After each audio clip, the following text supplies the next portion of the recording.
Deep in the forests of eastern Siberia, right on Russia's border with China, hundreds of Chinese men and women work the saws day and night.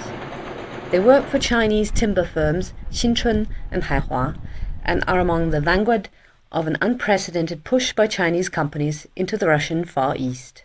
The rich resources such as wood, agricultural land and oil and gas that lie here are needed to power China's fast-growing economy.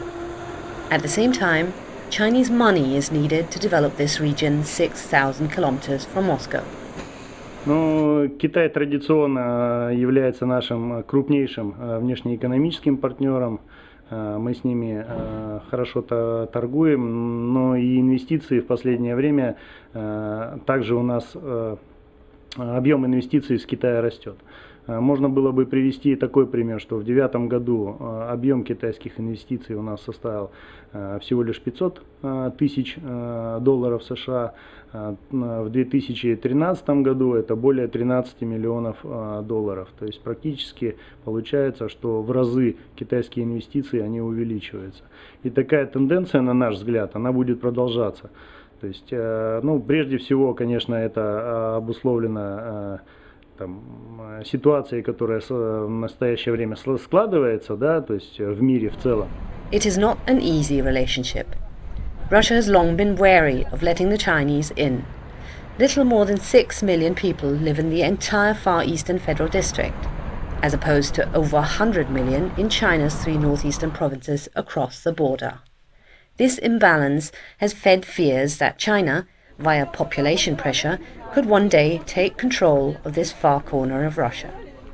Chinese investors' ways have contributed to the distrust.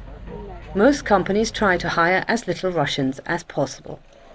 At the 2 Chinese timber groups, most Chinese staff rarely ever get off the site, where they work 7 days a week, sleep in shared dormitory rooms and eat in a canteen. The Russian government has often made it extremely difficult for them to operate. Just 2 years after Haihua and Xinchun set up their plants, the authorities closed the border crossing they used to ship the processed wood to China. 没有，因为在这个位置，这个方向。哦，在这个位置啊。对对对。所以那如果口岸开了，就这边开下去过去的就可以了。对呀，我们要开了之后，像我们这个成材想往国内发，就可以直接在这口岸装船了。然后我们人要回家，从这儿回家回中国是相当近了。我们下午的时候应该是1点钟时候还在俄罗斯呢，到晚上4、5点钟已经到自己家了，相当方便。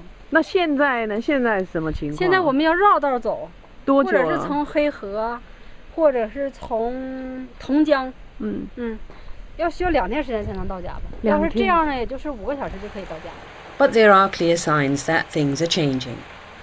Faced with sanctions from the West over its annexation of Crimea, the Russian government is demonstratively seeking closer ties with China.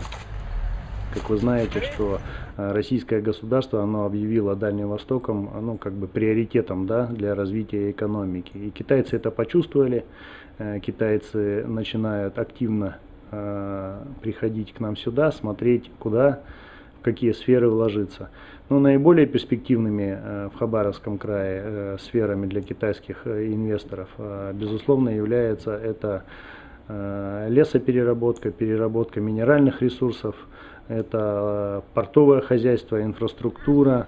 Although barbed wire continues to block the way to China at the riverbank close to the 2 Chinese sawmills, a project backed by both governments envisions construction of a bridge for rail freight transport further down the river. Here in Khabarovsk, plans to open up to more Chinese tourists have been delayed for years. Russia needs China. Now, businesses on both sides of the border hope that Russia can shake off its fears of its neighbours and realise the full potential of the economic relationship. Kathrin Hille, Financial Times, Khabarovsk.